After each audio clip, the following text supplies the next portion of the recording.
सुप्रभात कलीसिया। जय मसीह की। आइए प्रार्थना करते हैं आज की डिवोशन के लिए। दयालु और कृपालु परमेश्वर पिता, धन्यवाद देते प्रभु, तू पवित्र, महान और सर्वशक्तिमान परमेश्वर, प्रत्येक लोगों से प्रेम करने वाला, कभी किसी का पक्षपात ना करने वाला। प्रभु तेरे लोगों को तेरे मार्ग में, तेरी सच्चाई में और विश्वास में बढ़ाना पिता, और निर्भर रह सके आप पर। प्रत्येक लोग समझ और बुद्धि को पवित्र आत्मा की अनुसार ऊपर से भरना प्रभु यीशु, स्थिर करना मन, दुख तकलीफ कष्ट अभाव घटीकन, ये सारी चीज़ें हमारे जीवन की हिस्सा है। बट हम महान परमेश्वर पर भरोसा रखते हैं, उस पर विश्वास करते हैं और हम जानते हैं कि परमेश्वर हमारी रक्षा करता है। धन्यवाद देते, अभिषेक करो यीशु मसीह के नाम से, आमीन। ओके, आज हम बातें करेंगे भाई के ऊपर ही। और आज हम जो बातें करें, परमेश्वर के भाई की आज्ञा दी गई है। परमेश्वर के भाई की आज्ञा दी गई है। और हम देखते हैं कि परमेश्वर का भाई के ऊपर हम लोग बातें की हैं। वस्तु है जिससे हमें डरना नहीं। पिछली बार हम लोग जो बातें किए थे, और आज हम देखेंगे परमेश्वर का भाई की आज्ञा दी गई है। ये एक आज्ञा है हमें परमेश्वर का भाई रखना। और दूसरी बात हम देख सकते हैं कि परमेश्वर का भाई, भजन संहिता 19 और वचन 9 में, परमेश्वर का भाई पवित्र है। जब परमेश्वर का भाई पवित्र है तो मुझे परमेश्वर का भाई रखना चाहिए। और आप सभी लोगों को जानते हैं कि भाई का मतलब है कि आदर करना। जिस तरह हम अपनी माता पिता का, बड़े लोगों का आदर करते हैं, उसी प्रकार हमें, उससे बढ़कर हमें परमेश्वर का भाई रखना है। आज हम कुछ बातें हम देते, 3 वचन हम देखते हैं कि परमेश्वर हमें करने के लिए कहता है। या व्यवस्था विवरण का 13 का 4 में, तुम अपने परमेश्वर यहोवा के पीछे चलना, उसका भाई मानना, उसकी आज्ञाओं पर चलना, उसका वचन मानना और उसकी सेवा करना और उसी से लिपटे रहना। अगर एक विश्वासी ये जानता है कि परमेश्वर कौन है, परमेश्वर मेरे लिए क्या किया है, तो वो परमेश्वर का भाई रखेगा। और ये जिस प्रकार ये वचन कह रहा है, वो उस वचन के आधार पर जीवन को ढालेगा। अब लिपटे रहो परमेश्वर। कभी देखें एक पेड़, क्रीपर का पेड़ जो होता है, क्रीपर का पौधा,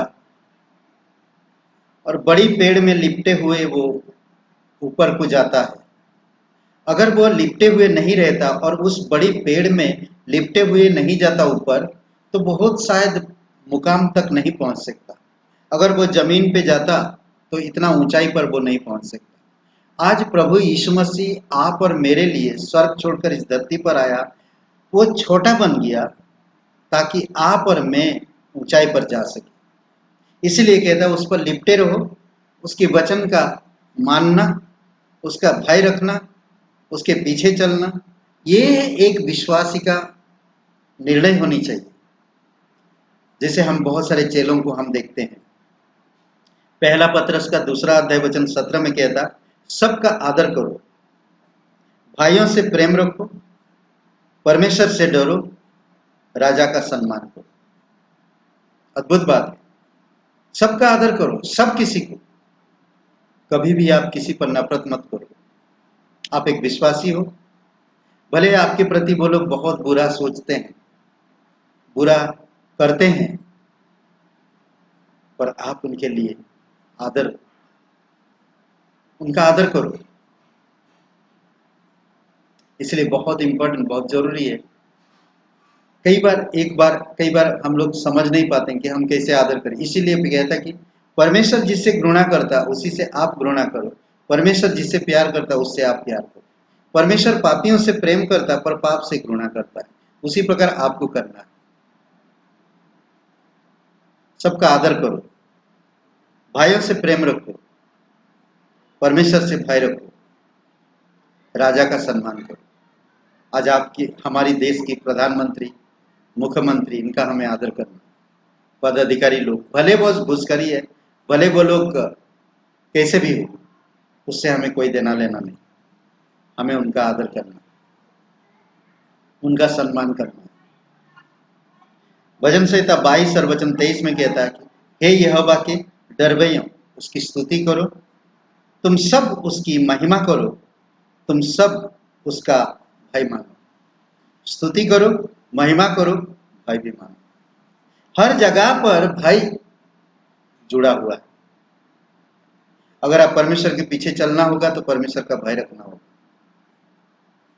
और परमेश्वर के पीछे चलना होगा तो परमेश्वर के भाइयों से प्रेम करना होगा तो परमेश्वर का भय रखना होगा। कौन भाई? कलीसिया के लोग, मेरे भाई बंधु है जो यीशु पर विश्वास करते हैं।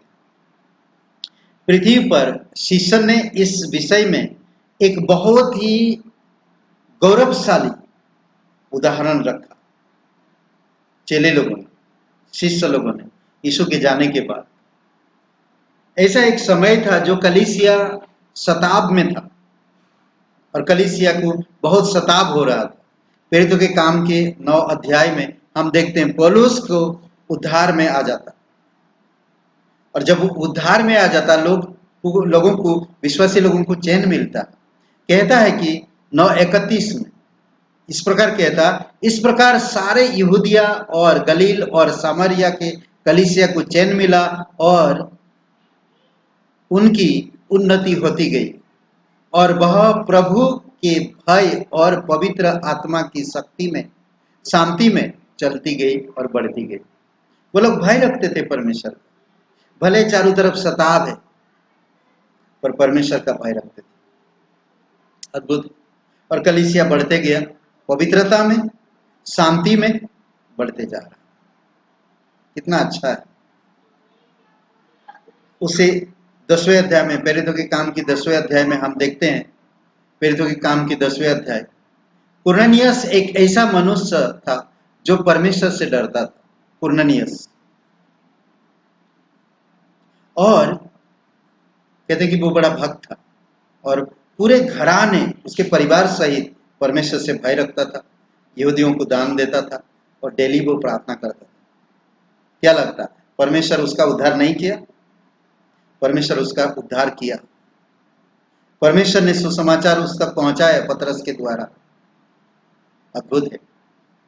दूसरा कुरिन्थियों का 7 और वचन 1 में,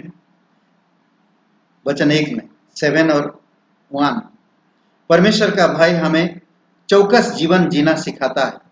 चौकस जीवन, एक अच्छा जीवन, एक सावधान पूर्वक जीवन, एक सतर्कता पूर्वक जीवन जीना सिखाता है। तो आओ हम अपने आप को शरीर और आत्मा की सब मलिनता से शुद्ध करें और परमेश्वर का भय रखते हुए पवित्रता को सिद्ध करें। अद्भुत है। अपने आप को सिद्ध करो हर दिन वचन से, डिवोशन सुन के, वचन से। यह ईश्वरीय भय हमारे जीवन के लिए एक प्रभावशाली, प्रेरणादायक शक्ति का कार्य करता है। परमेश्वर का भय हमारे जीवन में कैसे काम करता है? प्रभावशाली, प्रेरणादायक और शक्ति भरा काम करता है। तो इसीलिए परमेश्वर का भय एक आज्ञा है, हमें उसको मानना है। आइए प्रार्थना करते हैं। आमीन। शुभ रहे दिन आपका। प्रार्थना करते हैं। पिता परमेश्वर, प्रत्येक भाई बहन जो इस वचन को सुनते हैं, तेरा वचन जैसा कहता कि तेरा मार्ग, तेरे वचन हमारे मार्ग के लिए उजाला और हमारी रास्ता के लिए दीपक है।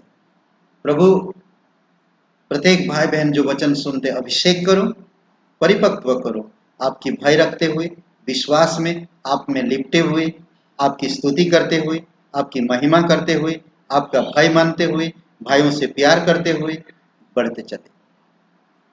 धन्यवाद देते हैं प्रत्येक भाई बहन। धन्यवाद, आप लाइक करते हो, कमेंट करते हो, आप ब्लेसिंग, परमेश्वर की आशीष से आप धन्यवाद देते हैं यीशु नासरी के नाम से। आमीन, आमीन।